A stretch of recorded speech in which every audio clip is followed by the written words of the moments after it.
So designation of grinding wheel को समझने के लिए यहां ध्यान दीजिए। देखिए डेजिग्नेशन मतलब नोमेनक्लेचर होता है, किस तरीके से हम ग्राइंडिंग व्हील को डिफाइन करते हैं इन इंडस्ट्रियल टर्म्स। तो देखिए यहाँ पे टोटल आप देख सकते हैं कि कितने टोटल 7 है, 7 पैरामीटर्स है, जिसके अंदर हमारे 2 होते हैं नॉन असेंशियल और 5 होते हैं असेंशियल, जिसमें एक होता है प्रीफिक्स, ये भी मैन्युफैक्चरर सिंबल है, और जो लास्ट वाला जो सफिक्स होता है वो भी मैन्युफैक्चरर प्राइवेट मार्किंग है। तो इन दोनों को हम छोड़ सकते हैं क्योंकि ये नॉन असेंशियल है। उसके बाद में बीच में हमारे पास सबसे पहला होता है एब्रेसिव टाइप। एब्रेसिव टाइप में हमारे पास दो मेनली बहुत सारे तरीके के होते हैं, लेकिन जो दो हम पढ़ते हैं वो होता है एल्यूमिनियम ऑक्साइड और सिलिकॉन कार्बाइड। तो ये दो होते हैं हमारे एब्रेसिव टाइप। उसके बाद हम ग्रेन साइज पे बात करेंगे। तो ग्रेन साइज हमारा जैसे 36 है, तो वो 36 किस में आता है, ये बहुत इंपॉर्टेंट हमको पता होना चाहिए। वो आता है, जैसे मैंने डिफाइन कर रखा है, बाइफरकेट कर रखा है। जो कोर्स ग्रेन होते हैं वो 10 से लगाकर 24 तक होते हैं। मीडियम ग्रेन होते हैं वो 30 से लगाकर 60 तक होते हैं। फाइन ग्रेन होते हैं हमारे 70 से लगाकर 180 तक होते हैं, और वेरी फाइन होते हैं 220 से लगाकर 600 होते हैं।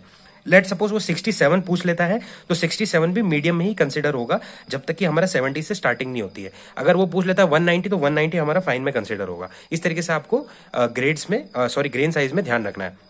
उसके बाद हमारा होता है ग्रेड। तो ग्रेड के अंदर हमारे पास सॉफ्ट से लगाकर हार्ड तक होता है व्हील पूरा, तो जिसके अंदर हमारे ABCD से शुरू होता है और Z तक जाता है। मीडियम में आप कंसीडर कर सकते हैं I2S is considered as medium, और धीरे धीरे हम सॉफ्ट से हार्ड की ओर बढ़ते हैं एज प्रोग्रेस हम करते हैं ABCD में।